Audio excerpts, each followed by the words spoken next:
Welcome to Kasuku Live. It's a Tuesday. A Tuesday mad with a lot of stories, imagination, theories, nebigenda maso. Nete chitugana kufuna mukulu Gabriel Bule.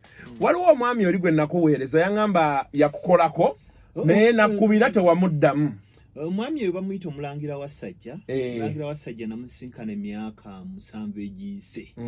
Ng'akyali naye mu bitoomi kiga biseera bwe yali avuga akamotoka ka tour and travel bali nga basajja bamaanyi nnyo nga tubeera awo kajjaawo ku mukyemu yengaawo.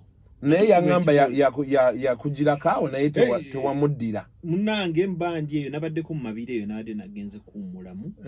Kati saalaba messages ze. Kati mba ntuuka ewaka. Mabira wootuuka waliwo bw'oyita mu bikajjo waliwo wootuuka bayite waswa.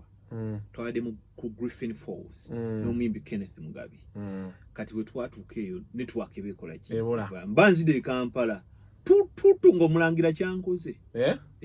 Naye wamuwulizaako? Omulangira namukubidde netunyumya. Kuba eggulo yabadde aŋŋamba omusajja abeerako alako kuba teyategeera nti waliwo n'omwami bamuyita Katongole, Victor Katongole akumanyi musajja wa amasomero akoze amasomero wano Munamityana naye abeera mu Amerika awo. Yebale kubeerako. Naye so wotaali abantu mwebale kumpagira goge mazima ate kyenjagala ku bantu baffe abatulaba mwantegeera mangu ne mumanya nti saagala nnyo kunjooga na kummanyiira. So people are very respectful. Amazima gali nti nfunye nnyo business ku Kasuku Live neeyanziza gye mulaba ne gye mutalaba.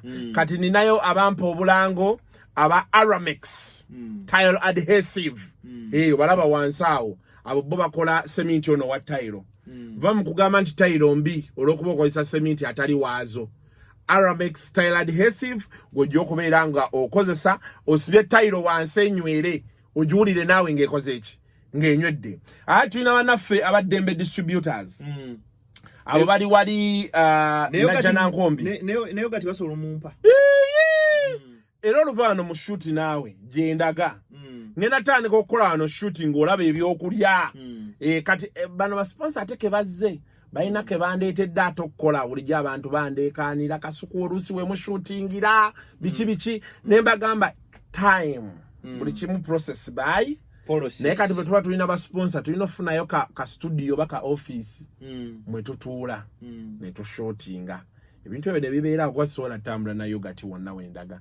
Naye nga Dembe Distributors neyanza nnyo basangibwa awo opposite Kenjoy Supermarket e Najjanankombi just above Shell ye Najjanankombi. Yogati balina amata ag'obuwunga balina gano agatafa ogamanyi ne wabaawo gano aga bulijjo ne baba ne yogati mu buli kika naye bali abaana bannange. Kati ate nina aba Newmans batugamba lulinti no program eddako bujja kubeera wano nga wetubulya buli mu mmotoka gye mbulese. Amina mbwerabiddeyo naye nga mubawagire abantu abawagire ebintu bino media sinyangu ya kati ate bwetaba nyangu mwe abanyumirwa abantu abaagala amazima n'abaagala ebintu ebikola makulu muwagire nnyo abantu abeewaddeyo at least okubatuusaako ebyo ebituufu. Yeah.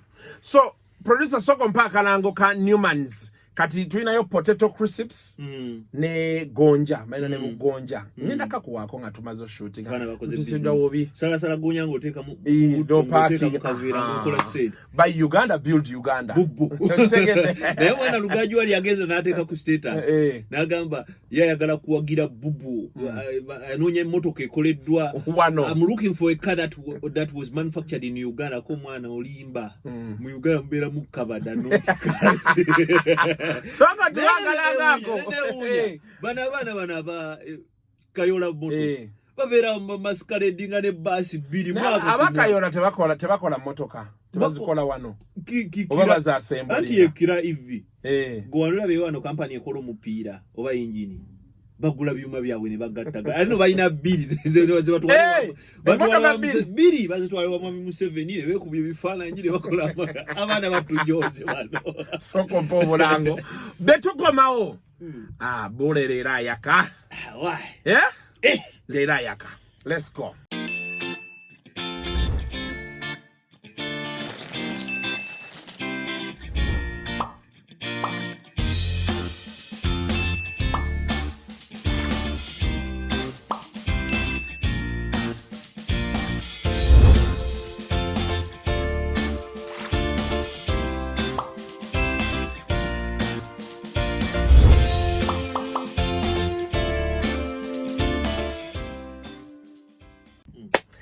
Okay. Leero Daily Monitor wa leero ajjudde ebintu ebisesa ako ka Saturday. Ajjudde ebintu ebisesa ate ebinyuma. Ku page 5 bagamba Zake wins torture case. Bamuwadde milioni 7.5. Naye ze yakozesa ye ku mujjanja ba. Abanupu bo bafunyera oyo omutuluki ayambe mwami Lumbuye. Naye roya ye yani. Atenze mumanyi. Bo bano bagamba agala emitwalo 7,10. Naye bali bakunganyiza kebiri. Bwe bukadde 255. Then wano Nupu hires Takishiro ya for Lumbuye. In September 2018, Mr. Kato Kajobi, a son of late Professor William Senteza Kajobi, a former vice chancellor of Makerere University, was arrested at Entebbe Airport as he returned from USA. Police accused him and others still at large of offensive communication and tarnishing the image of government abroad by holding protests. Okay. Then one bagamba front page yeraga nti Lumbuye DPP sanctions cases amid debate on his whereabouts. So sanctions kitegeza nti DPP emisango yagitaddewo. Yagitadde emisango giri 15. Now nkuleeta wano kuba abantu bakulaba opinion zo ebintu wanaye engeri gy'obirabamu. Soko tubulire ku Lumbuye. Alaba Kasuku live. Byengenda okwogera mbyogedde ku lwange. Sirwa abaana bange na famire yange. Oli waddembe okunvuma oba amagezi go kigakuwadde. Naye Bannayuganda muyige ekintu kimu. There is an argument and a disagreement. An argument is an exchange of ignorance. And the disagreement is an exchange of opinions. Okay? Nze esawa ya kakati njagala okutegeeza. Jaka ekisimu kyekyo ekibi kitulekanira mu Uganda awuliriza. Njagala okutegeeza nti ebingi nnyo ebirumira ebiri mu mwami Lumbuye. Kitegeera. N'ebimwetooloddeko. Weewaawo njagala kiputinga ekisson record. I disagree with Mr. Lumbuye. Kitegeera in principle byakola mwe byayogera. Naye nga yo Lumbuye ng'omuntu nze simulinaako buzibu. So byakola byoyinako obuzibu. Naye ye ng'omuntu simulinaako obuzibu. Hakuna shida. Ekiro wangambye nti Lumbuye simumanyi kinene kiri awo. Naye Job wangambye nti tugenda kwogera ku story ya mwami Lumbuye. Nasuze sebase, nasuze nsoma, mpuliriza manya Lumbuye yani n'ebisingako ng'ebyo. Nengwa katambi. Mwami Lumbuye agamba nti ekiro mulambo gwa Dr. Cyprian Kizito Lwanga baguwambye n'agutwala ekisozi ku faamu. Kwabaddeyo abasamiza okuva Cameroon, Senegal, Tanzania, ne Mama Fina n'agweyambulirako.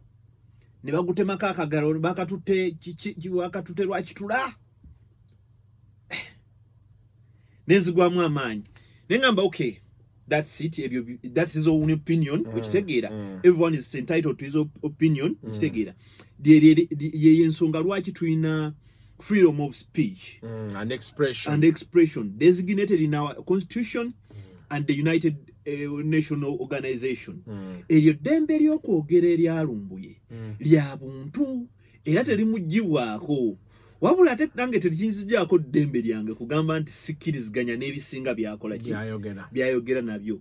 Nziza simugoberera guno gubadde mulundi gwa kubiri. Naye gwalaba Kasuku live kkiriza obagaana Lumbuye had become a cult. Nabbi omutono baka katonda akatono. Wano mu Uganda ng'otuukira ddala n'osangira ddala omuntu abantu nga bakuŋŋaanyi baba boda ng'agamba anku owulidde teacher kyayogedde. Owulidde freedom fighter kyayogedde.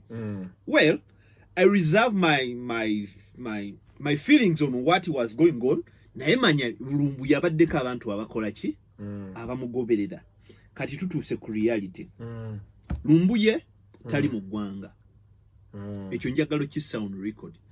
I will apologize singa abamwali naye njagala okukakasa nti tali mu ggwanga.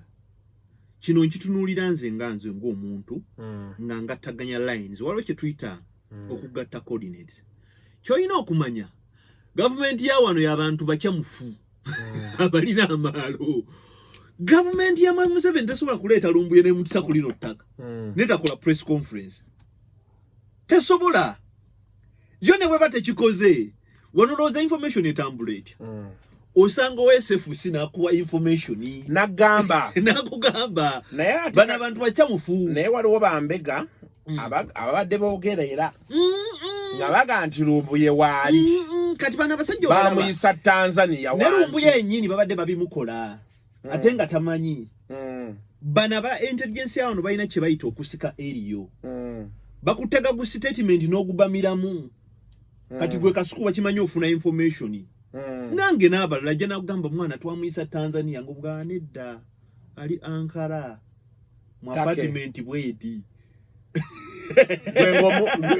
Gwengo omuyuuyo omuzeere ogenda olaba atandise olitractinga. Ate n'ekirala kye njagala mumanye bino byonna Lumbuye byayogera. Lumbuye si musiru. Si musiru. Lumbuye ebintu byakola tosobola kubikola okujjako ng'olina escape ng'olina ne plan B. Anti kati bagamba what is happening is this, the information going around nti otuuka omukwata lwakubeera nga bw'ogambye there is so many questions around government and how they are handling this whole thing. Nti abali eno bamuwa information because Lumbuye's informers have been inside the state. Now bebamuwa information abamu n'abantu ba bulijjo. Kati bebamuwa information nti ndowooza abasajja ba closings on you. You need to move from where you are to another place. Kati mbate nga passport ye yaggwako. Kati then agenda okurenewinga passport. Alina kye bayita overstay. Asobola okurenewinga passport asobola otambula. Si passport visa. Ebeera visa ebeera passport. Visa. Kubanga passport bw'aba naye wano. Passport y'ensi Uganda. Tosobola girenewingira New York. You know, Ankara. Naye osobola ogenda ku embassy. Embassy n'egisindika tegeera. Kati ndowooza ye kye yali ayagala okukola agitwale ku embassy bagisindike eno bagirenewing nga talabise in person agizeewo. That is what they say. Lumbuye si musiru kugenda ku embassy ya Uganda. Kati tujimanya bino ebintu bikola bwe biti. Ambassador interviewing a president. Era omulimu gumuweebwa president. Abantu ba ambassador abasinga ba party cadres. Ba NRM. Kakati Mwami Museveni nga bw'omumanyi n'abantu be orenewing otya passport ya Lumbuye n'ogenda nakyo. Ng'omusajja baamugoba bugobi waneeno lwakuba yasirika nga Bobi Wine akyusizza ekibiina kya Nuupu bakikyusizza ne bakiwa Bobi Wine. Ono weto commission. Byabayitako batya. Ne bagoba abantu kumpi ekyalo kiramba. Nga tolina kyokoze naye bikuyitako bitya. Okola ne Mwami Museveni olina okuba kada. Ate olina okuba patriotic in their thing. Ekintu olaga nti okifiirako. Kakati okujjako nga mwe muŋŋamba nti Lumbuye musiru okuganda kukwata ekkubo agende ku embassy ya Mwami Museveni agisabe. Olutalo lwa Bina Enswera tebalwekweka mu ttooyi. Okitegeera. Kati gwe ate enswera ziggoba atodduka mu ttooyi oli musiru. Gizisibuka. Byawunya nnyo atodduka mu ttooyi. Gy'abeera. Ekitegeera. Lumbuye bino byonna bye bagamba. Kyensoose okugamba Lumbuye tali muli n'eggwanga. Ekyokubiri Lumbuye tamanyi waali. Ye nga ye. Bw'aba manyi waali ne Lumbuye talina audacity ekuuma kyama naye yandibadde yayogedde dda. Nti abafala mwana mbumuzangalabi yange waneeno. Kigula luggi nkigudde. Okitegeera. So it is highly possible Lumbuye is in custody. But not in this country. Okitegeera. Ezo nsettinga scenarios. Scenarios tugenda kusettinga eziddako. nga tudi misfying obulimba n'ebyo ebituufu. Waliwo ekyatambudde waliwo omukwano gwange bamuyita Maria abeera mu Netherlands. Yankubidde n'angamba anko oli ku kinagamba gye budakyo dda omusajja bamutuusizza waneeno namugamba Maria oli musiru.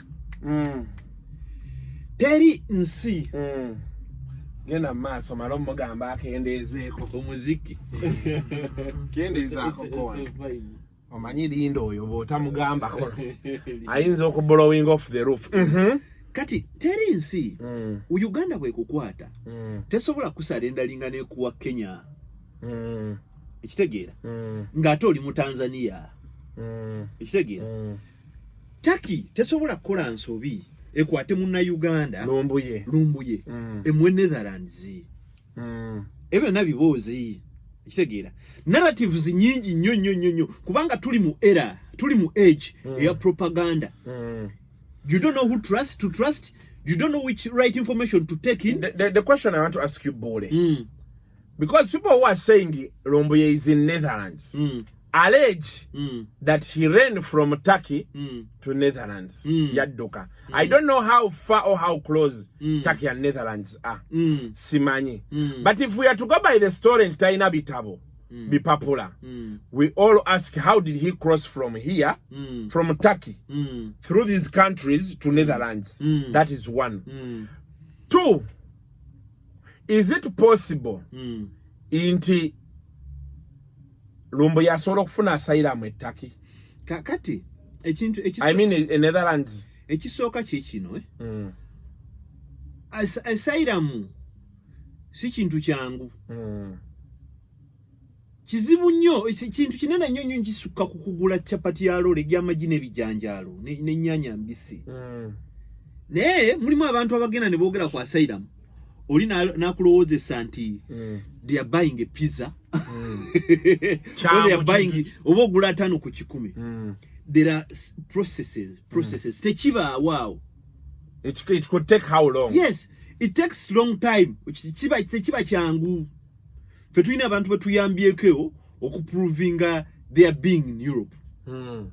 Oli nakugamba nti owaaye bajja kuba essimu bano bakakase nze wano nali mu Sears. Ebyo bibaawo edda twabifunanga nnyo olyagamba mpandikira mu mawulire awo nti bannoonya n'owandiika olumwera bankubirako ne bagamba musajja oyo bannanga abadde bubi nnyo eno promoter ekitegeera naye ebbanga okuddayo kuŋŋamba nti waaye nafunye ate gyatwala myaka ebiri. Political asylum si mwangu nga bw'osuubira nti n'essaawa yakakati omusajja nagaga Julian Assange owa WikiLeaks agenda azunga uyo kwemba yavayo mu Ecuador ate baamugobye barevokinze passport ye kati aliwa tanyamanyi nengera ajja kuvaayo bagende Russia bagendewa si byangu si byangu naye bakuwa temporary stay oba okurehabilitating okukuuma naye nga tebannakuwa asylum ekitegeera mwami Lumbuye bw'abe Netherlands yagendayo ku lulwe so sikula Netherlands oba Turkey mukola ki muwaayo.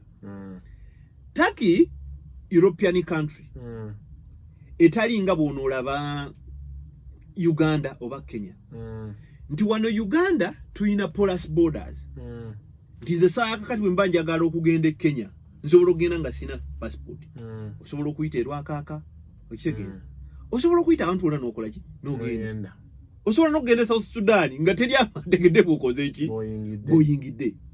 Naye ensi Turkey eyina intelligence munene kubanga ne Turkey ngayo government eyina opposition eri strong eri supported by Americans jerwana nayo.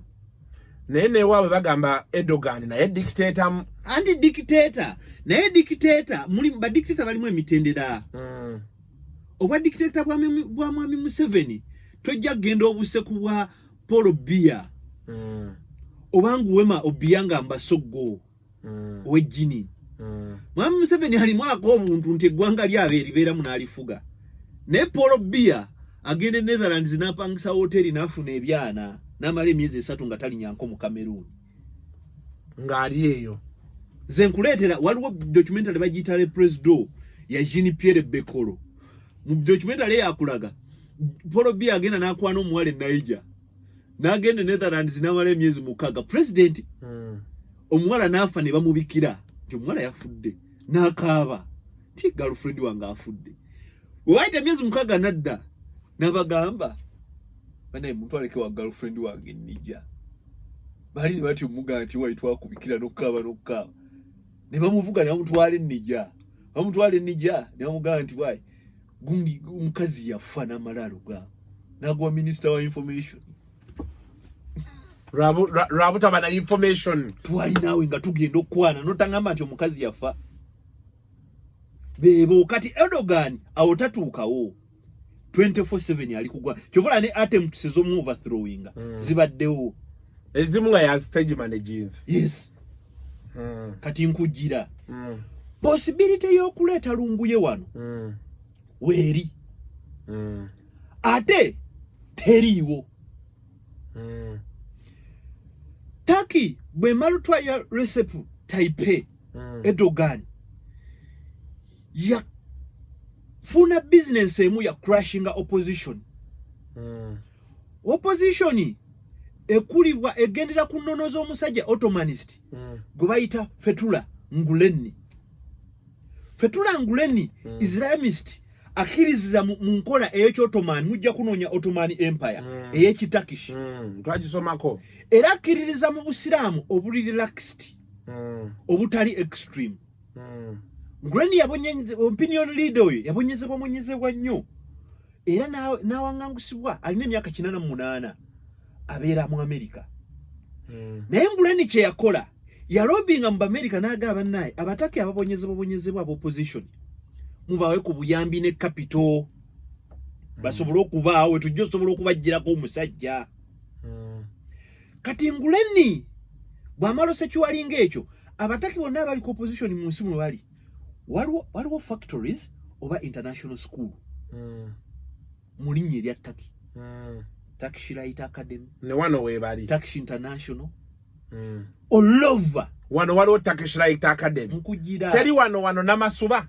nkujira sibulule biika byoyagala subulula kati bwe balabanga opposition buli bululu obugira opposition ina sente business zino ze zifundinga opposition ye Turkey Erdogan n'akwata ensi ez'abantu mikwano gye n'abagamba nti abasajja abo mubagobe ekitegeera bwe mutabagoba sikola ki sikwatagana nammwe ate mubagane n'okukozesa erinnya lya Turkey mu bizinesi zaabwe gavumenti ya wano n'ekwata abataki n'ebagamba mukyayagala okubeera wano nti ye temuddayo okukozesa erinnya ly'omusajja yakoze eki yaganye essaawa ya leero Turkish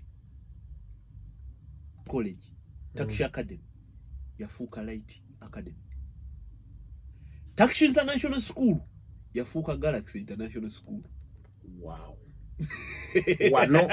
wano gegamanyi ga Tayyip Recep Erdogan kati ekyo nga mukulu munna akoze eki akimukoledde naye Museveni is a welcoming guy teyabagoba era business zaabwe zikola ki weziyatambula nababadde mbe basajja asinga okugaba ennyama y'abasiraamu babadde mu nnyo baliawo bazimba n'omuzikiti wano ekkololo gumu nga wakavako bitaala booti owete okyame booti nga tozze ku kino kiddako DSTV wansi balina omuzikiti omunene awo baweeredde amasikini ebusoga eyo yonna international school yadde eyo so omwami oyo yaŋŋamba bbulo oba oyinayo omwana omuwala yampa scholarship mu international school omwana asome sigikozesanga nagikozesa ndigigobako yakyaliwo omukwano gwange lukumaanyi Turkish oyo ne bampa scholarship esoma olutaki nendaba nga terulina gye luntwala that's how I chose to go to French embassy okusoma Olufalansa yedde olwo tuusizaawa kesikese kuba osoma Olufalansa kesikese je suis journaliste je parlais au français le petit Okafalansa kenyina mu katonotono kati awo bongambye eki kugambye nti nze ndi munna mawulire naye Olufalansa lwenyina mu katonotono kesikese ko kategeeza ki keske watu wakasoma ku ssomero naye simanyi kyekali kategeeza keske ndowooza yandibadde nga what is etambula zo mu ebigambo ebigenda ne verbs ekitegeera kesikese engoli bweyagamba quelle votre nationalité what is your nationality quelle couleur votre what is the color of your car a car is the fourth way. Yeah. tuddeyo wali olutegeera ogenda nja kutegeera n'ennyingo naziga ho a du toi kat cinq six sept huit dix buku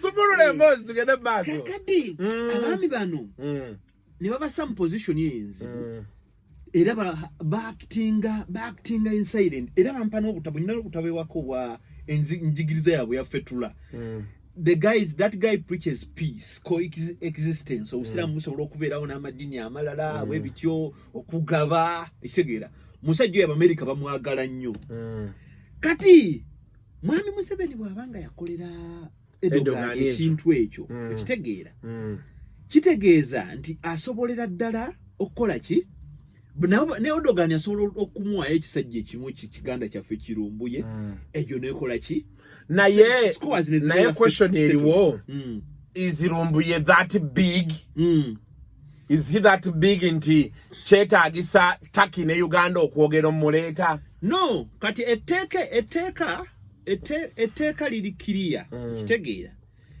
etteeka waliwo kyebatuyita kyetwandiise okurepatriating omuntu extradition law kitegeera ife nga Uganda tetulina agreement nansi ziwerako ku extraditing abantu ensi emu gye tulina nayo nga netteeka eryo liri recent bagiyita the People's Republic of Rwanda kitegeera ate extradition yabeerawo olwa obunkenke obwaliwo wakati wa Uganda ne Rwanda okitegeera kati Rwanda bwera mumanyi Uncle Paul tasaaga ekyo nakikubawo era wano bw'okola ekintu ng'oli munyarwanda muzeeyi bakuzitwala mbiro ne muna Uganda bw'ogenda n'osisuwalira e Rwanda naye bakola ki bakuzza naye eyo agreement tennabeerawo ekitegeera wakati wa Uganda ne Turkey naye mu 2019 nga Uganda celebrating enkolagana y'emyaka 5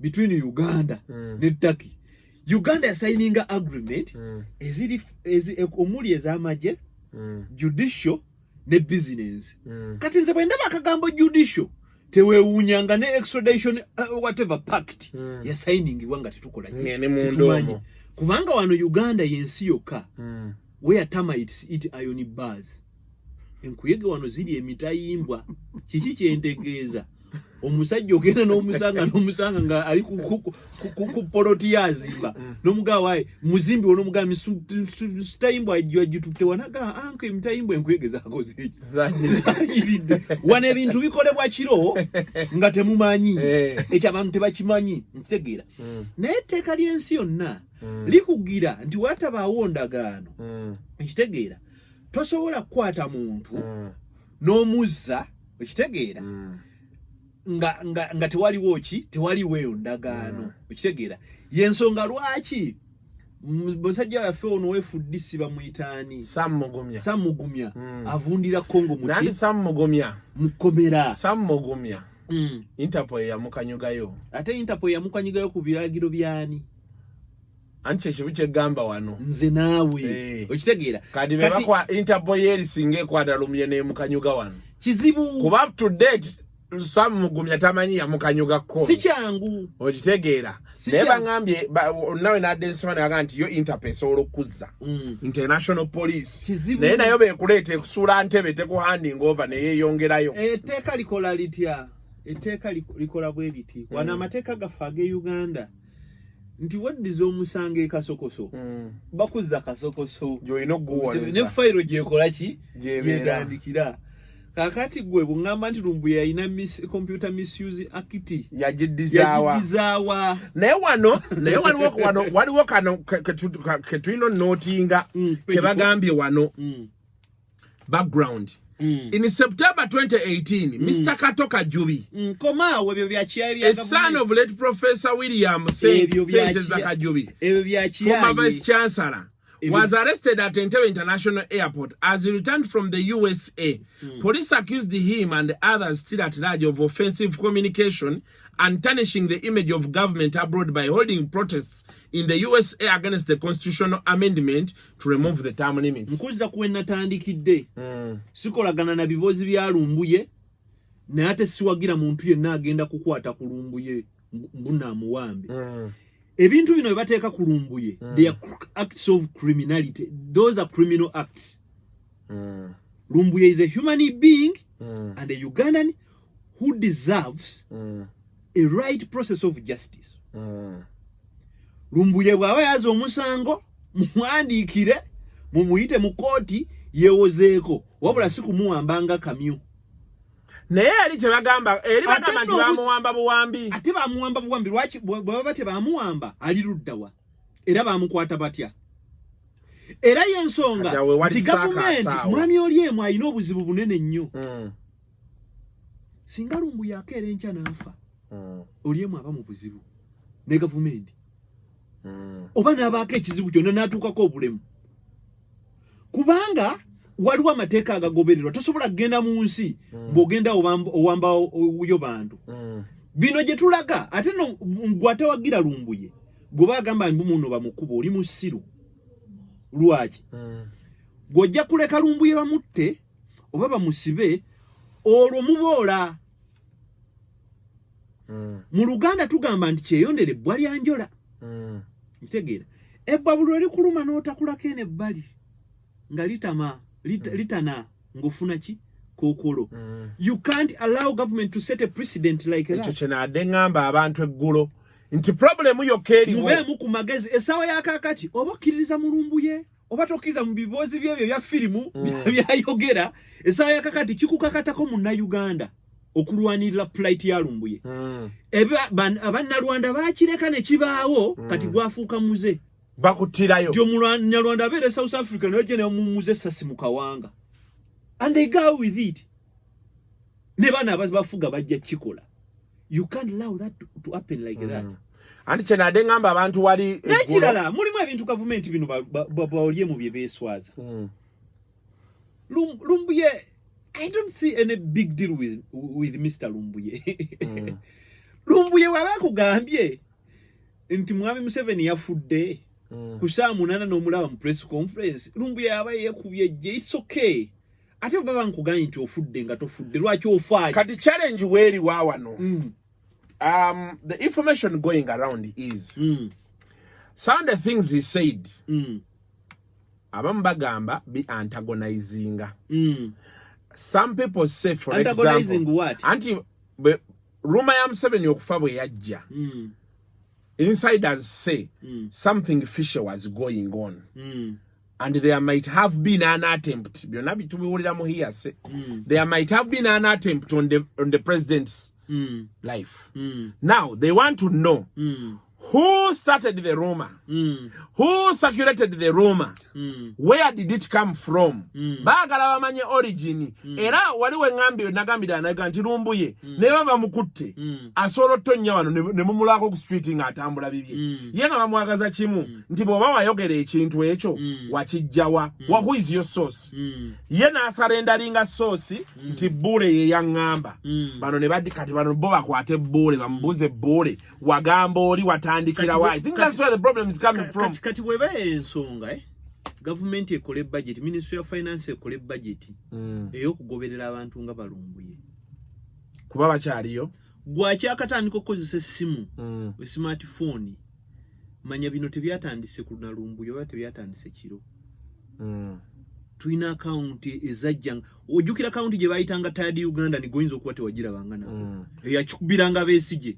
Ojjukira Tom Voltaire okwalinga mulimu na waliwo Maverick Bulutasiki oyo yamanyikiddwa ayogera okyogere abalinga Besigye. Ronald Muhinda Maverick yo amukwatako ne Muhinda baba kwatako emirundi n'emirundi gwe bali wano mu ggwanga. Lwakuba nti enkola ate bo abo benjogedde gye baali bagikolamu ngeri beat sane and organized.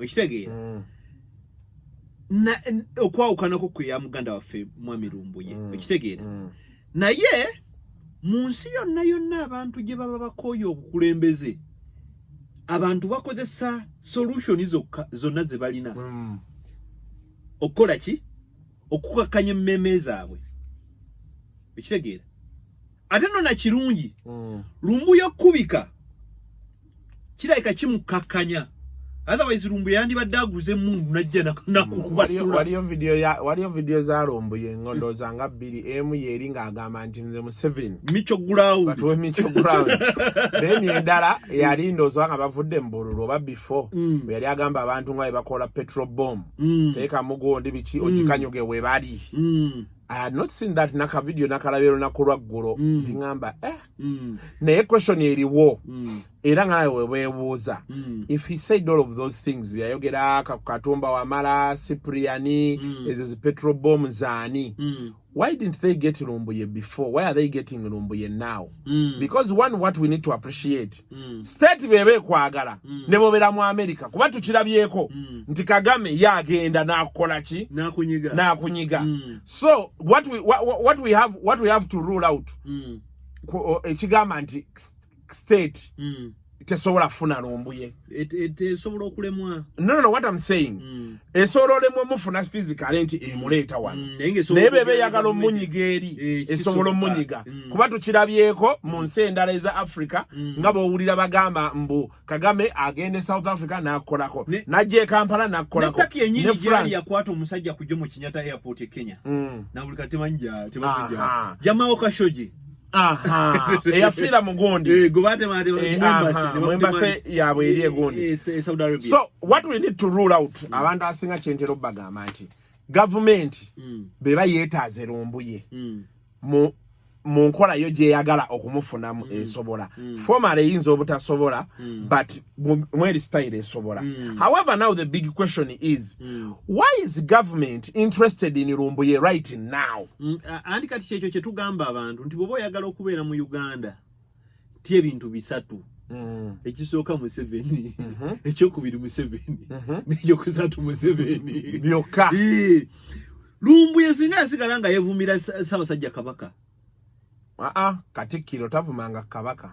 I've not had a video of Lumbuye whatsoever naye ekyanajinda nakiraba ekyanajinda kyali brutal nange nakiwulira sikirabanga naye nawulidde kiwulire nti very sensitive anyway tuveewo naye singa yasigala mu abo ekitegeera era munaye government yandizinze emikono neraba mulabe naye government Lumbuye uyagambira Namboze nti bagenda mutta singa alirana Bobi Wine era Besigye twala tugende no government yakola ki teyavaeta pakalo yabiko omukulu ne bagamba nti Lumbuye tabikangako ku 7 bobe bagamba and for them they allege like that nze nange sikugambye nti Lumbuye yabika mwami mu 7 naye ate baba kulu ku misange 15 je bamutaddeko kweguli naye simanyi bano bagilistinze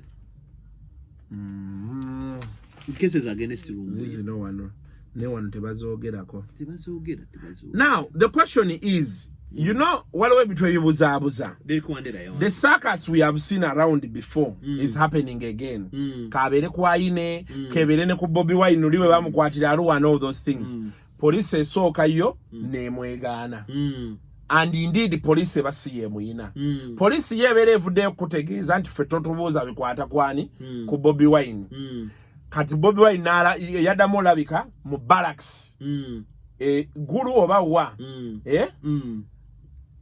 nebamuleta nade nja kusettingira scenarios nekugamba kati there is a possibility nti government echa negotiating ne government endala okufuna Lumbuye there is a possibility nti bayinayo bacha akyali naye nga abalakidde naye ruling out what I rule out tali wano bwaba ali wano eno government y'abantu abakyamuka kujjako nga batidde nga mulambo bana abantu bachamuka kubizibu bya tulina how dare you give people money to go and bring Lumbuye kubizibu bya tulina ezo vaccine meka zobo yononye Lumbuye yalemeseza abantu bagema Lumbuye yaleta covid Lumbuye ensonga lwaki abana bafete basoma Lumbuye yalese ngudembi ekitegeera waliwo omusajja omu mu Nigeria bamuyita Kinnakyebe wana Abaganda twamuwa Uganda yawandika akatabo ebyaffe bisasika things fall apart mu bigambo ebingi byajja awandika yagamba omusajja omukulu agenda akasukira buli mbwe mu boggolera ejjinja tatuuka gy'alaga ekitegeera kubanga I'm telling you put this on record gwe ne botta Lumbuye ne bokwata Lumbuye bafaanana nga Lumbuye bagenda kujja we need to address the real issue naye anti waliwo akantu kobadde oyogedde to set a precedence that if Lumbuye kikyo adogama na Uganda tisinga Lumbuye bamukwata ne bamuleeta kiba kitegeeza nti gwe omulala asigaddeeyo naawe basobola okuleeta andi naye ng'olina kissa mutwe nti golooza baba basse Lumbuye baba bakutte Lumbuye be bagalanda b'amagezi essawa ya leero tomuvoltayo kwalinga tetumanyi yandi ayinza n'okubanga yeggwe tetumanyi oba musambwa lwakuba ye Lumbuye yayagala tulaga nti nze nzije mu Bobi Wine akayita ki katengo n'alaga fensi ye kalale mulimu ebintu ebyekisiru banaye abamawulire oba ani abaloga oba nani advising abantu abamu why you Lumbuye's father I don't know who has seen you, who meets you. Why did you come out in the media? For what? Ate tata wa Lumbuye made matters worse. For what? Yagamba ayagala omwana wadde wano police bamutryingire wano. Andi bye jenkujira. Obana yali coached. Kuba my government nayo togisagisa. Ekyo kyenkujira. Gwe tata wa Lumbuye basobola okukola ekintu kyonna okulumya Lumbuye ekyo kimanye kubanga Lumbuye batakudde bo bangi ekirala surprisingly by the way for the first time ever bangi ba prominent banabogere nnyo social media ba politicians banya abasinga baagala Lumbuye adde wano bamwoche kati batakudde bangi ekirala government ene ina naye abalabe omusajja asobola okunyiga just kuteeka president nze mbirabye banyiga ekisajja wano kyabiriga nga tekisobola yadde okutta enswera okitegeera ekyokubiri muzeeyi gwe byosaba baleete wano Lumbuye obitegeera abimanyi bulungi oba onyumyamu bunyumya oba mukwano gwa muzadde yagamba omwana wange eri gyali nali ne Solomon Kaweesa nalaba ku musajja gwe baakwata ng'amukwatira Kaweesa omugenzi Kaweesa omusajja nganyonyola emboozi ye naye omusajja atuuka n'abreakinga ng'alinga alaba emmundu awo Kaweesa amubuuza waayi tubuulire biki ebyaliwo omusajja n'ata Allahu Akbar pressure katazi mutti baana basajja banyiga bajja kutuukayo banyige mutabani wo bamuwenge emmere bamugjeyo nga tufaanana bulungi bwati naye ng'ekiri eri ajja kudda ng'afunye mental illness omutwe gumutabukeko onoddayo funa omwana ani anaakulabirira muzeeyi kiki kyoyogerako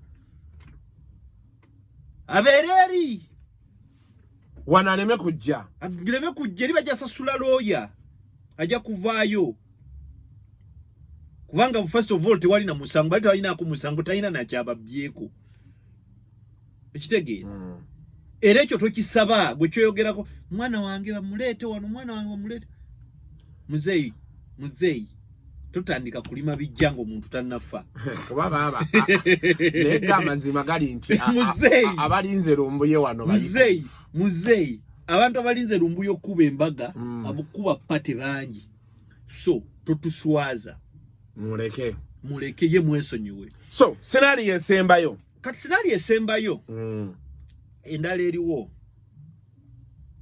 waliwo possibility eya Lumbuye okubanga yakwatibwa n'atuukibwako ekitali kituufu naye nga batya okutugamba pereza olupapula olwo ono ateekako Sunday Monitor ono Saturday it has to be Sunday. No, let me I'm trying to show you something.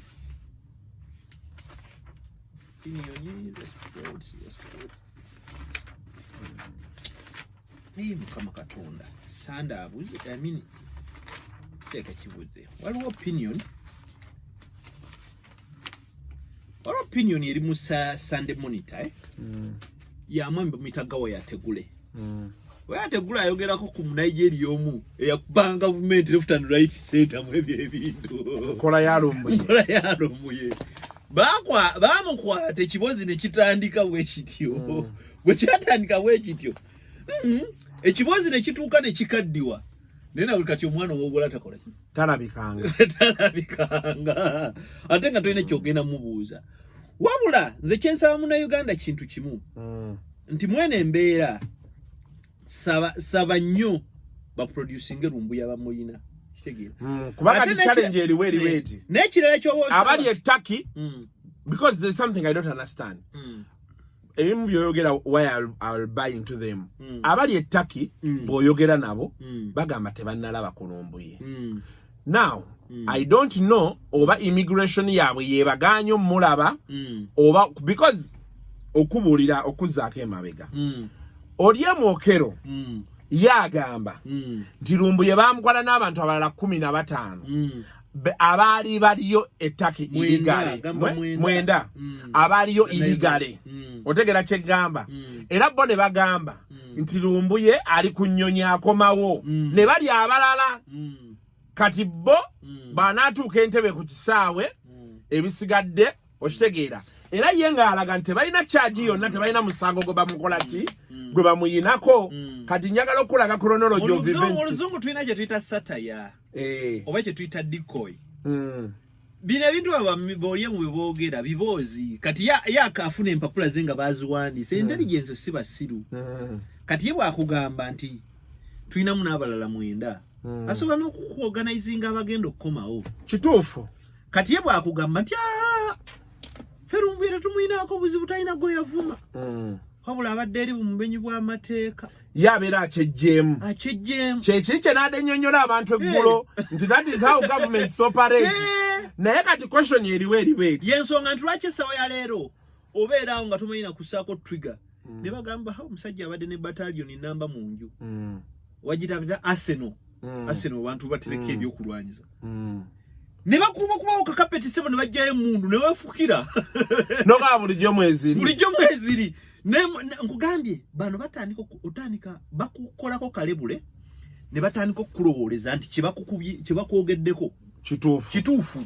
nalabye eggolo nali njogera n'abakazi kituufu awaliwo yali abanja sente za doodo mu State House busente n'obutini kati agamba annyonnyola oli nti banayeyo capital wange biki oli namugamba capital gwatunda nakati ezo sente zonna wazijjawa oba muli bayeekera mangwago namukanyuga layini y'obuyeekera watunda nakati capital yena wamujjawa naye nga capital gwayogerako miliyoni ng'emu kitundu namugaa nti oba oli muyeekera kati zino government bwezito bwezikola era ate balina ebisango byabwe bekeekamu kati gwe nga tukyali wano Lumbuye bwajja obazze batazze manya ku list y'emisango gye kulina okubaako treason.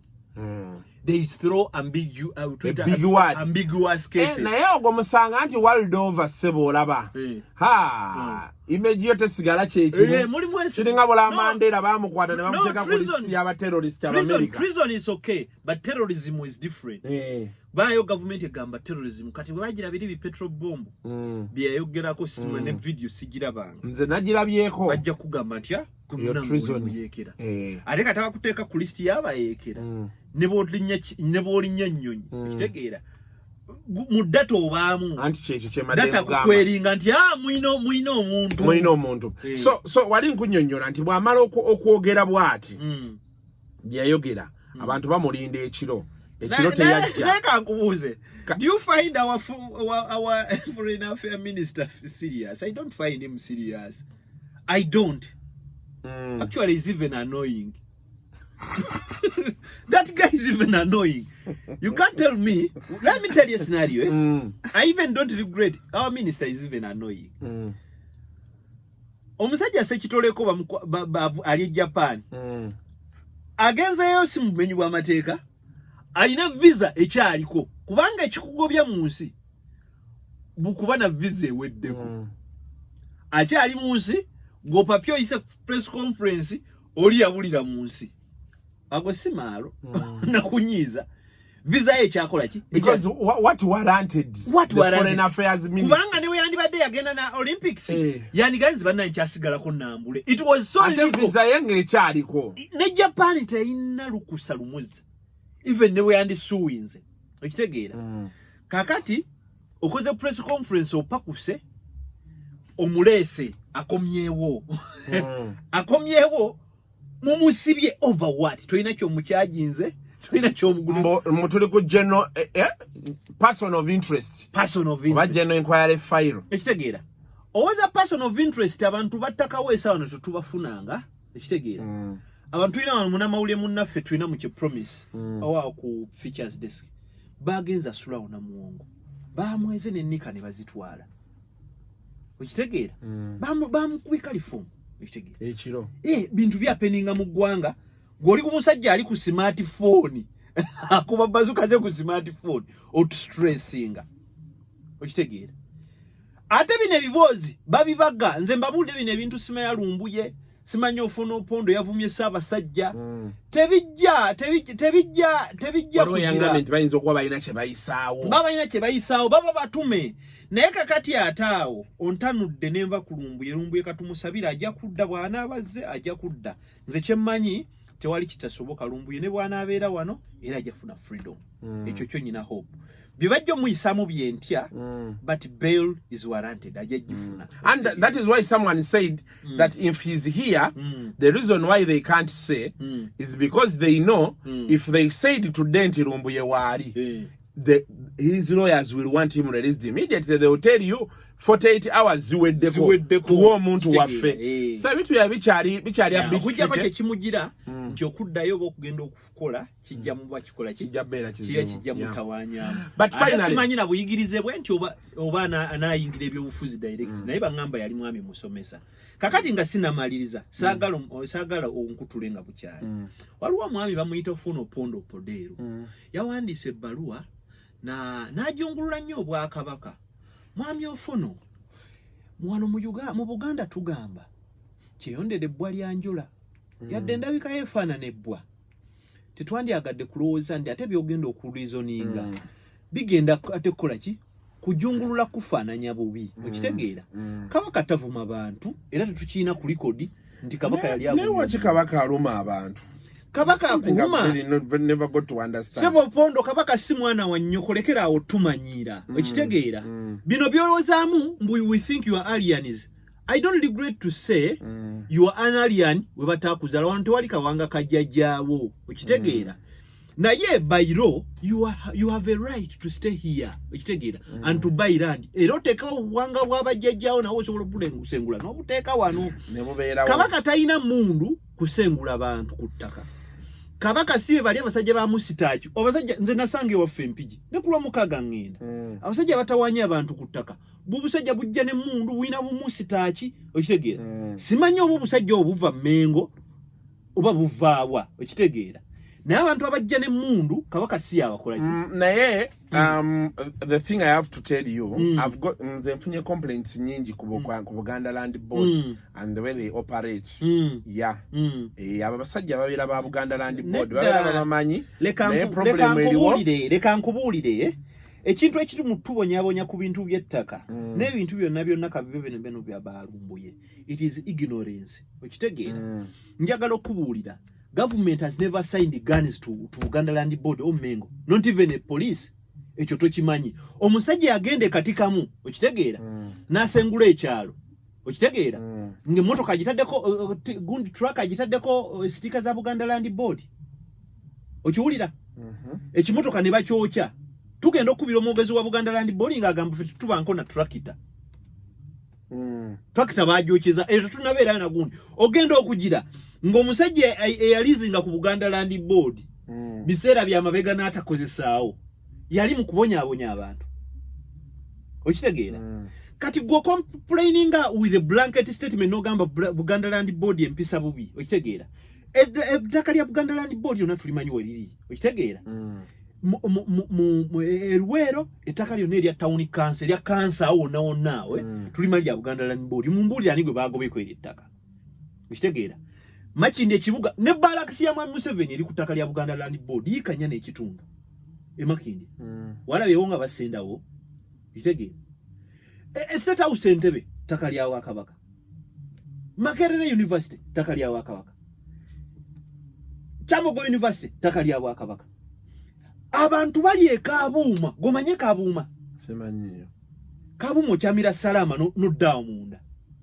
byonna ttaka lya Kabaka lya Bwakabaka ennyumba zimeruka naye teri muntu gwe bagobye naye bana abantu kye bakola omuntu eyagenda okugenda ng'akolagana ne Roya Safina agobe baganda bange ku ttaka ly'Ebukunyi ebusombe eryaffe yagenda omusiru yagenda n'agamba nti ndi wa Buganda Land Board ettaka lya jjajjaffe Abdurrahman Nakajja ekitegeera yabeera nalyo before 1904 kitegeera jjajjaffe fe atuzaala afunako ekibanja ekyo kyafunako yiika ziri mu 2 ng'akifuna mu 1913 Yosefu Kanyike bansi yaabwe ekitegeera it is a private mile kumuluko omulamba gwenjogerako ogwekyali Obwakabaka bwa Buganda bulinako yadde ekyapa n'ekyo n'ekimu kyokoli bwe yajja abajjako bali bagamba ffe tuli ba Buganda Land Board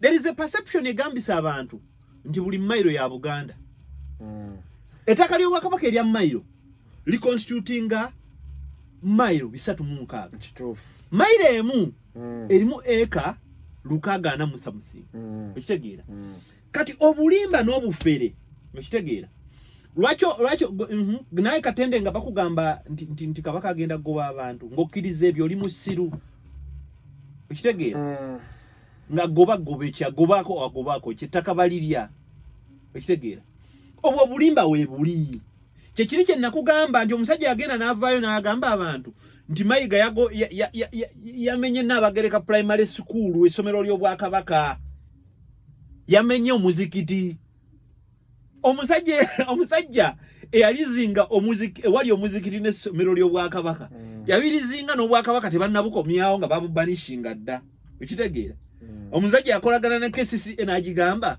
mujje ebintu byammwe wano ekitegeera lwaki Mayiga teyakutulwanira Mayiga looyawo so Opondo's message was what?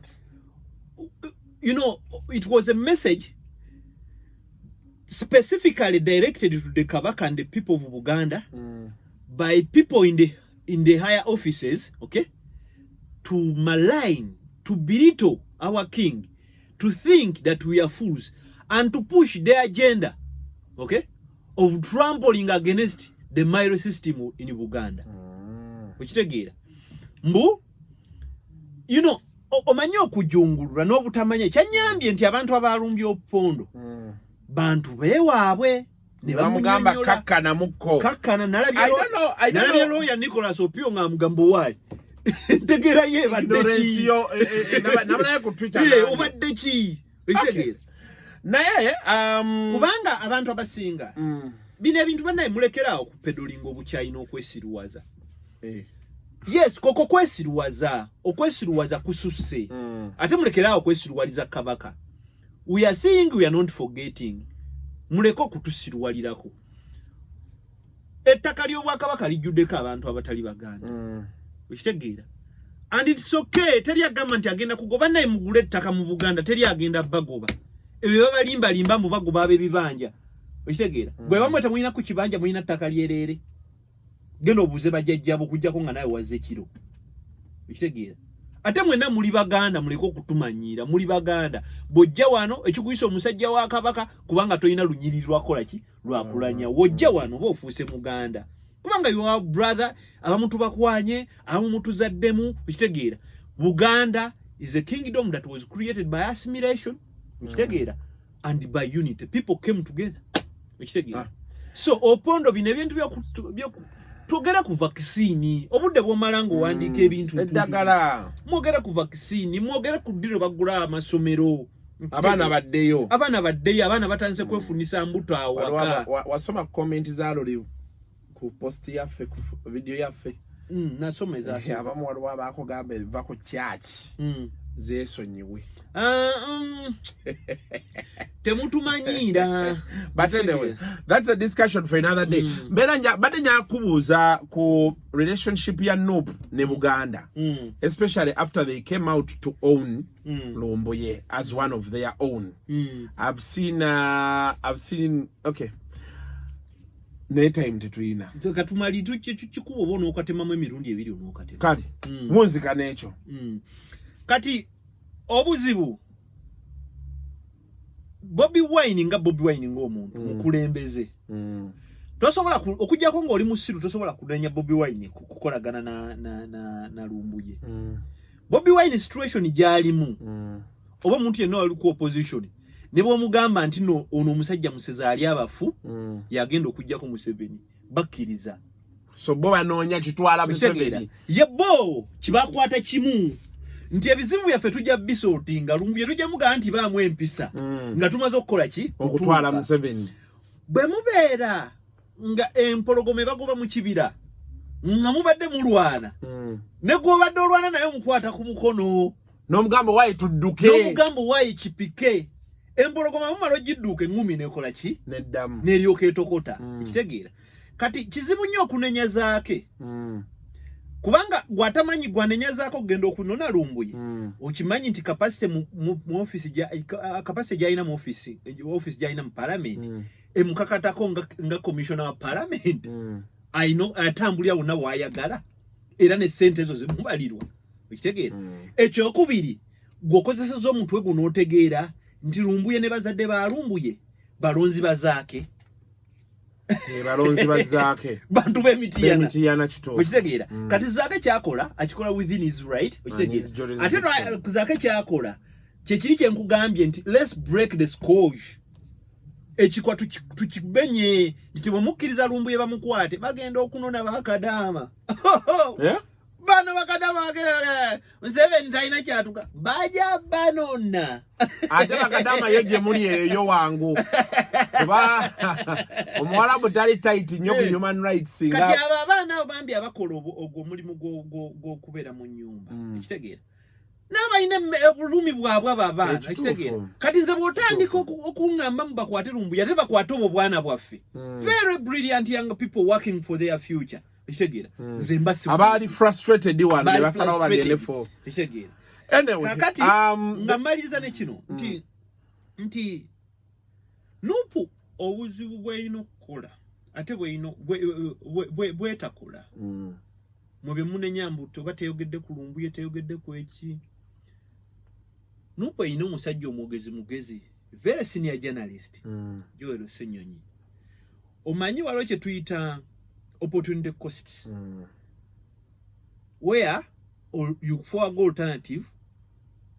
alternatives when choice is made nomaliza n'akagambo ka Faransa kagamba ceteris paribus keeping other factors constant.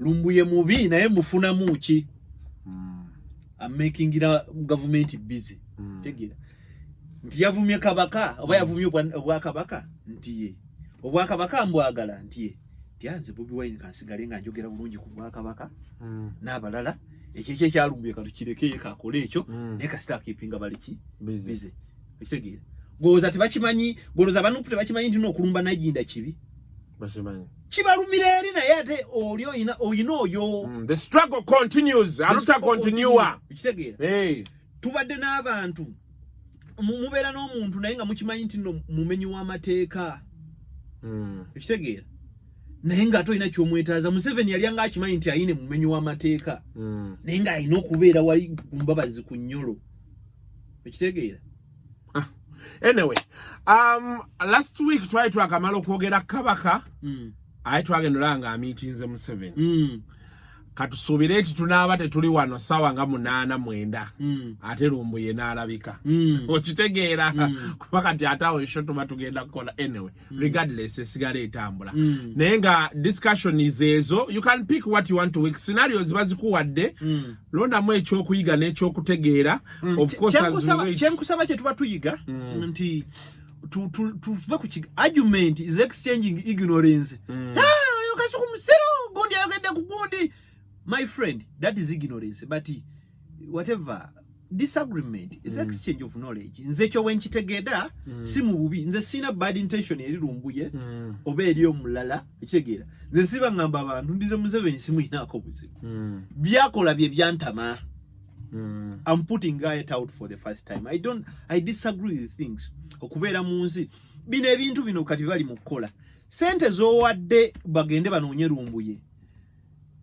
Tubeera n'abaana ng'omwana ali mu kiyumba ali stuck. Omwana kadama ali wali ali stuck ebisajja bimubonyaabonya. Government yano nga teyina na sente zimuza ku nsi kuno. Bw'ogenda kubonyaabonya lumbuye oli mu ssiru. Ekitegeera. Tubeera n'abe emirambo gifiireeyo. Tuina mbadde njogera ne mu kyala Betty Nambozi bakirikaawo nyina story gyenkola ngambye mwana wange tunuulira ekintu kino. Omanyi nti ensi zonna zimanya abantu baaza bali wabweru. Wano mu Uganda tulina emiryango ebiri. Malabba n'Entebbe. Naye manyi nti Uganda temanyi na Uganda bali ttaki. Mwendo gwabwe n'amannya gaabwe. Ojogera. Naye ng'ate ne bw'ogamba nti kati ntaddewo $5. Tia mu WhatsApp group eyo mu registering gundi mobilizing nga tubafune tubamanye tufune engeri gye tubayamba mu kikola gukwata mutwalo gwa $1 wakakadde bagende banoonye omusajja omo emitiyana omusajja yagenda okwekolera olukeche. Until next time obulango tobubuuka banjagala mugoberere nnyo gundi mukoze bulungi Twitter tubeereyo discussion gyeyo era bineno byababanyiira ebintu bye babuzabuza leero nvuddeko nga tweets ezogera ku lumbuye ziri emitwalo 23 n'obutundu na makitegeera. Yeah, has been trending for the past 4 days. Yeah. Makitegeera. Twitter handle ye lichi? At Gabriel Bule enamba eri 0700 39 16 20. 0700 39 16 20. Mbebaza nnyo bambi, some people come ne bagamba bambi twebalize Kasuku mwebale kuteeka mu budde ayobaza n'abalala mulimu abalala benga bannayinza omulimu gwenkola gusinga n'ogw'abafaaza kati bw'oleeta ekimu eky'ekkumi nja kirya mubeere bulungi mweraba